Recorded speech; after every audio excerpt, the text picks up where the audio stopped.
Like all of us, I reckon most of it comes from my dad being into cars. Like when we were kids, he had a lot of German stuff. He was really into his BMWs. I remember he had a 635 CSI Highline, which I was supposed to inherit, but he crashed, which I've never forgiven him for. He was so into fast stuff and luxury stuff that it just made me really love the idea of cars. And me and my dad used to go out driving and stuff, and I always remember being in the passenger seat of my dad's 635 and him giving it boots from, you know, doing acceleration runs. It was a really happy time. And then he bought loads of weird stuff like Golf GTIs, RS Turbos, all that kind of stuff. He was really into it. And when you do that with your family and with your papa, you get quite into it. And it just makes you happy. Nowadays though, it's reversed, because he comes out with me in all my flash stuff. We've kind of switched over now. I'm the parent figure and he's the child. It's quite good fun though. Do you want to see something that makes you look like Slayer? You probably can't show this. Look at me. See me? That's really embarrassing. I look like I'm a lead singer of a rock band. Look at my parents. My sister's very pretty though. Very weird. I love my dad, but he didn't want me to have a motorbike. And we lived in the countryside. And when I was younger, one of the cheapest ways to get about was to have a motorbike. So my mum and him really didn't want me to have a motorbike. So he said that he'd pay my insurance if I saved up and bought a car. So I immediately went out and tried to buy loads of cars that I couldn't insure. like you do when you're a kid. Oh look, there's a Maserati for £1,000. I'm gonna have that. No, it didn't work. So I bought a 1967 2.25 diesel Land Rover Series 2A, which looking back was a pretty pucker choice. And eventually I blew it up. And then we put a reconditioned gold top engine in it, but we wired the headlights wrong. So I came home from being out and it was flickering the headlights. So I thought I better park it up, I don't know what's going on. Put it on my parents' drive, went out with my mates, got a phone call. Car's on fire. There's a lot of fire engines. And what had happened was I'd wired it up wrong and the headlights had fused, melted the flexible diesel line, which had then pissed diesel all over the hot block because I'd been out driving it. Then it had dripped diesel all on the floor. My sister had come out and decided to open the bonnet to look at the fire, which of course had started the fire really roaring. 4 fire engines turned up, put the car out. Unfortunately, my parents had had a new driveway laid in fresh tarmac about 3 weeks before, and diesel had run all the way down the driveway and cut a channel in it. So not only had I lost my car, but my dad hated me. And I didn't even learn from that, because my second car was a Series 3 Land Rover with safari roof, blue one. I have ever since had a bit of an obsession with Land Rovers though. I like off-roading, and old stuff gives you the kick. Wish I'd still got those 2 cars though. Cool cars. Me as a kid. Odd kid, quite a strange kid, if I'm honest. Big reader. And I think that was the big thing with me. I just used to consume books like you wouldn't believe. I'd just read and read and read.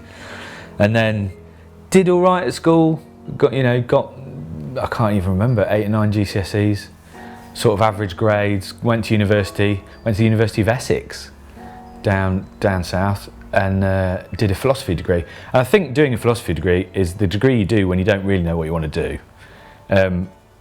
I didn't really have any idea where I was going to go or what I was thinking. So I went and did a philosophy degree, got 2-1, but while I was doing that degree, I started doing this thing called Kiss My Axe, which was like a theatre. It's hard to describe really. It was a bit like Mad Max, but a live show. I was on Top Gear once, weirdly, old Top Gear, driving a white Reliant Robin playing the Pope, and I rolled it. So I reckon I gave them the idea with Andy Willman. That's bizarre, but did that. Messed around for a long time, did loads and loads of jobs for a long time after uni, still doing the sort of live action stuff. But then I used to dye stuff in a dye house, I used to drive lorries, I was a delivery driver for a while. I worked in a glue factory, worst job I've ever had in my entire life. And then eventually did a bit of a stint in the circus, Jerry Cottle's Circus of Horrors, which was like an adult circus. And I had a really good time, made some really good friends. And but then my wife, who was my girlfriend at uni, said, if you don't sort your life out, you're gonna get nowhere. So we went and lived in France for a bit and ran a ski chalet together. and snowboarded and did all sorts of stuff. And then when I came home, I decided I wanted to be a journalist, so I applied for a course at Westminster Uni doing periodical journalism. And the only reason I did that was because it was the only way you could get work experience. And if you get work experience, you get an idea of what's going on in the magazine world. So I just went for everyone: Top Gear, Car Magazine, Fast Car, Max Power at the time, and eventually got work experience on Top Gear, which was interesting. So what I do, I have this horrible habit of everywhere I go, I kind of pick little memory items. So you'll find that my house is completely littered with rubbish. These are off cars that we modified when we were on Mud, Sweat and Gears. So I used to pull the license plates off and just keep them. I've been meaning to do something with them for years. I've never really done anything. That's the Ford badge. That's the biggest production Ford badge they make, which is off a dually that they used to make a thing called a Plazan Sandcat, which was an armoured car that I drove across the Negev desert in Israel about 3 or 4 months ago. It was really cool, but they throw away most of the Ford, and I was like, can I have some bits? And they said, we can have a badge. So give me a badge. But on magazines, you're always needing a car taken somewhere, so I used to just do that for them. And then a job came up and I thought, I'm in. There's a job here as a junior, because one of the lads was off travelling or something. And I went for the job, and the editor at the time, he just turned around and said, no, he's too mad. He's just too mad. And I couldn't work out what he meant. I thought I'd been best behaviour the whole time. And he just refused to give me a job. And I thought I'd really screwed up. I really did think that perhaps that was me done, because I'd had my opportunity and I'd gone wrong. So I went off. I just wanted to work in car magazines. So I applied for pretty much anything I could get. So I can remember going for an interview at Fast Car in Orpington in Kent when it was down there. Max, basically all the modding stuff, which was huge at the time. I mean, Max Power was the biggest magazine in the world at one point. It was selling 250,000 issues a month, which back in the day was huge. And I actually went for a job, got desperate, went for a job on Motorcycle News. And the editor there said, look, I really like you, I think you're great, but you don't even ride motorbikes. I'd gone for a job on MCN, I didn't ride motorbikes. I thought I could blag it. And then he goes, I've got a mate who's looking for somebody to do some grunt work and do a junior job on a car magazine. I think I ought to put you in touch with him. He did, and it was Greg Fountain on Car Magazine. And I couldn't believe it, because Car Magazine, they are the reasons why I ended up wanting to do what I do, which was, you know, they took a Ferrari to the Sahara. They did all those big adventures, and they were really clever. They were clever people. It was great writing, but they seemed to have fun with it. So I turned up at the car offices in Angel, when it was in Angel, and met Greg, and I just couldn't speak. I was just too nervous. And Greg, as it turns out, another guy turned down a job when he needed him, and he just needed someone who could start straight away. And I literally walked out of that place like someone had CS gassed me. I couldn't believe it. I was completely, it was like I was stoned. I was walking around bouncing off stuff. I still remember just feeling really disconnected, because car was my 10-year plan. Car was where I wanted to be. Turns out first job was on Car Magazine, and I've never been so happy. I still don't think I've ever been so happy in my entire life. That job, when I started, was horrible. So I made a lot of tea, drove a lot of cars around car parks. I used to organise the car park, because we had a thing where you had to triple park. So I used to just organise car parks. But the best people in the business worked in that office, and I got to sit around them and listen to them and learn from them. And all I did was type. I did 250,000 words in a month, I think. And eventually, every car they didn't want to do, I'd do. Every time someone didn't want to go on a launch, I'd do it. Just do the grunt work, and I ended up, within about 3 years, I was the road test editor. And you can't beat that. Loads of helmets. I've got helmets everywhere, all from different things. So that's like from a TV show, and when we finished the TV show, all the crew just sign your helmet so you can remember. You probably don't want to look at some of this. So there's this party that they have in the motoring industry that's hosted by SEAT. And I know one of the producers that was on a show called Fifth Gear. And I saw him, and I went up to the bar, and I may have had a few shandies, and walked up to him and basically said, in the cockiest way possible, I could do better than the presenters you've got. And John Bentley turned around to me after 5 minutes of conversation and basically called my bluff.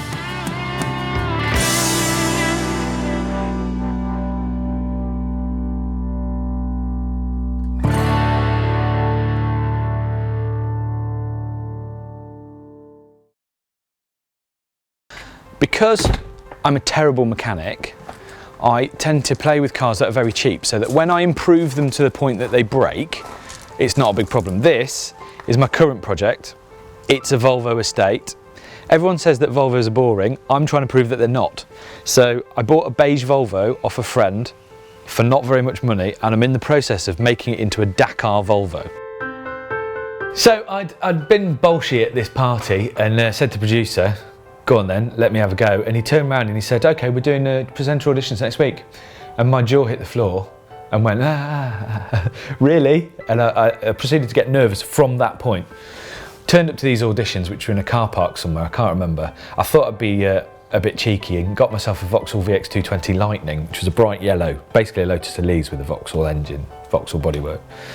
Screamed into this car park looking like the boss. You know, I thought I'd really nailed it. Of course, the cameras all turned towards this thing. They were all running, doing somebody else, an audition for somebody else. All the cameras turned, I skidded into this car park looking wicked. And then jumped out and proceeded to get my ankle caught around the seat belt and smashed face first into the floor, disappearing behind the car that I'd just tried to get out of. In the most ignominious arrival, I think, has ever happened on TV. If it exists somewhere, I'd love to see it. And then I bounced back up and sort of did a little spiel. And I still think that got me the job because I just kept going, even though I'd horrifically and fatally embarrassed myself in front of an entire car park of people whilst being a cocky so-and-so. And I did that, and I did some stuff with Fifth Gear, which was like I'd do every third show. And then I started doing, you know, 2 out of 3, then I was full-time, then I started hosting it. So I ended up doing it with Vicky, but Henderson down at the Ace Cafe, and did it for years, did it for about 7 years, I think. It was a good gig, but all the time I was writing for the mags and doing all that stuff as well. And that's how you get into telly, embarrass yourself. When I was a kid, I used to read those car magazine adventure stories. The big thing I always wanted to do was do adventures. It was just the thing that I was really interested in. But when I was a junior on the car magazines, you'd spend a lot of time coming up with the ideas and thinking about what to do and what cars and where to do them. And then because I wasn't senior enough in the staff to be given these big jobs, I'd then watch that idea get taken by a more senior journalist and get done and be an absolutely brilliant feature, brilliantly written, but it got taken away, and quite a lot of the times it lost some of its purity of the original idea because someone else had taken it away and done something else with it. And I just found that it's not heart-wrenching, it's just frustrating. I like collecting the pictures because I forget what I've been doing. So that one was I got a BMW X6 which said that nobody ever would really off-road, and we went wolf hunting in Poland. Didn't find any wolves when we were only hunting it with cameras, but we went off-roading and ended up in a silver birch forest in the middle of the night, and it was the creepiest place I've ever been because we were shining lights into the trees and all you could see was the orange of animals' eyes, but we didn't know what the animals were, so we thought we were going to die. We didn't die, obviously. We did get stuck and we were a long way from home. So I left Fifth Gear because I just got a bit bored of telly. It was everyone seems to make a big deal out of leaving telly like it's the best thing in the world. But I really got into this sort of stuff for writing's sake. I really like writing. So I wanted to do adventures. Top Gear was the place to do it, definitely the place to do it. So I went back, started pitching, doing really silly things in cars, and they, you know, God love them, the people that were my bosses at the time, Michael Harvey, he had the vision to let people do what they needed to do and to be a bit different. Top Gear was always a bit different, so it wasn't always about the road test.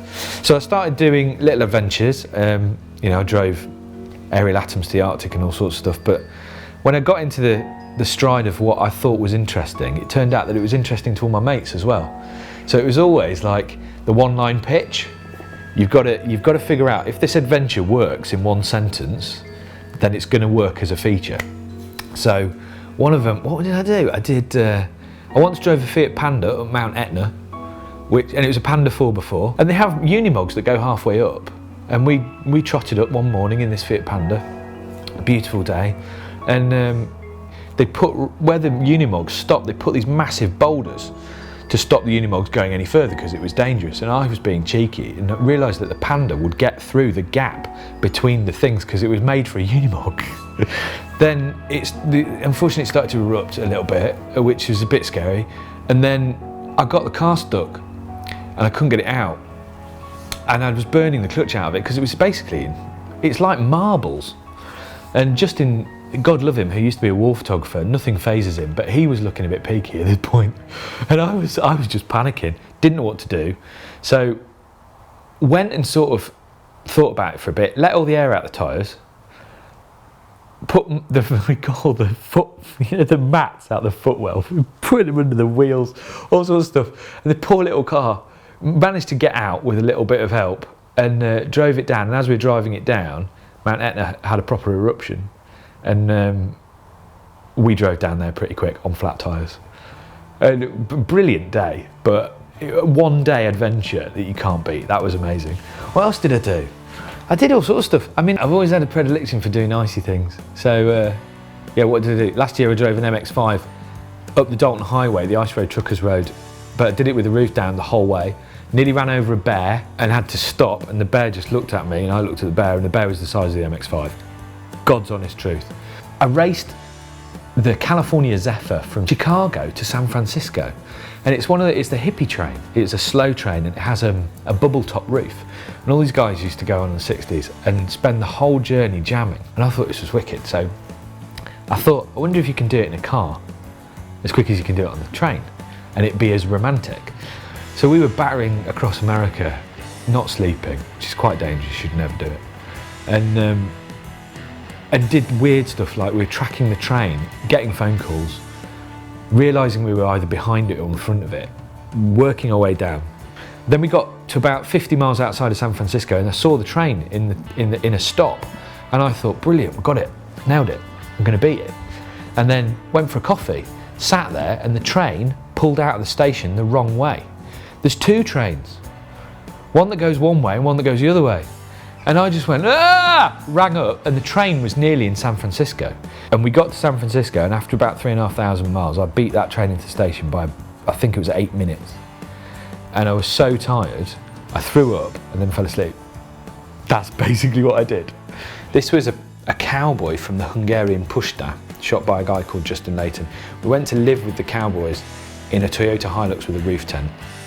And you had to arrange to meet these guys like on a certain amount of the moon because they didn't have any phones or anything.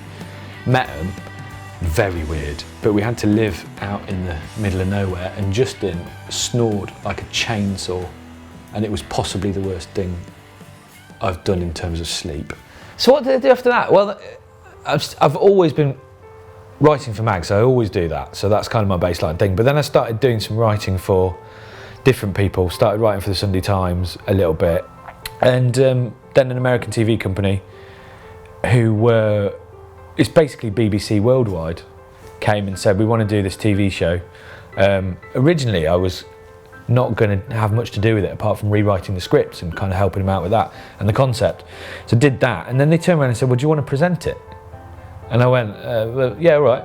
And it got called Mud, Sweat and Gears, which is one of those horrible generic titles, but it was a car show where we built cars to do specific challenges, and we had things and we used to build all sorts of stuff. And they said, who do you want to present it with? And I actually did some chemistry things with loads of different people, none of whom I liked. And they said, well, who do you like? And I said, well, I've got a mate who's quite into cars, Johnny Smith, who I used to do Fifth Gear with. And when we used to do stuff together, people always used to like it because we're actually mates. And we did a screen test and they said, yeah. And we went, all right. And then we ended up living in LA for a while, filming this thing in the desert outside LA, where it would be 45 degrees in the shade, and we'd then set fire to the desert. You know, it was a car show where we went and played with stuff, and if you're into cars, it would make you laugh, because if you knew us, we were obviously having fun with it. And yeah, that went on, we did that, and then they didn't recommission it. like the way of telly, they just didn't recommission it. But then they said, we really like you and Johnny, do you want to do another one? So we're doing a show now called Motorheads, which I think is just about to come out. Another daft show with me and Johnny going out and doing stuff and looking at YouTube clips, because that's what we do in our spare time anyway. Handcuffs. Always have a pair of handcuffs. These are from, I did a job with the world's hardest bounty hunters. I thought that they needed me to go and drive them around in a Jeep Cherokee SRT8 when it was new, and they were insanely hard. And we went on a load of things where they went and arrested bail jumpers, and they told me some horrible stories. They were all very, very armed and very, very dangerous. They were nice guys, but they caught some guys and got into a few fights, and I was there just being like very scared, and very much from a small sleepy town in Lincolnshire. What would I do differently? Do you know what? Nothing. Not a single thing. Because all the mistakes and all the screw-ups and all the things that I've done that I've cringed myself inside out about since have been the things that have made me learn or informed or given me opportunities that, if I hadn't been such a dick, would probably not have come my way. I always believed in myself, and I worked like crazy. And one of my little mottos is, the harder I work, the luckier I get. And I've proved myself right. If you really want it and you really work, you can do whatever you want. And if someone like me can do it, anybody can.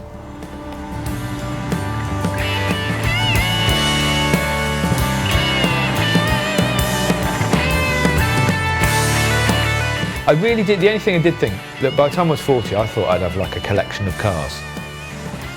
But I haven't. And I still kind of regret that. I kind of want a collection of cars. Not expensive, just cars.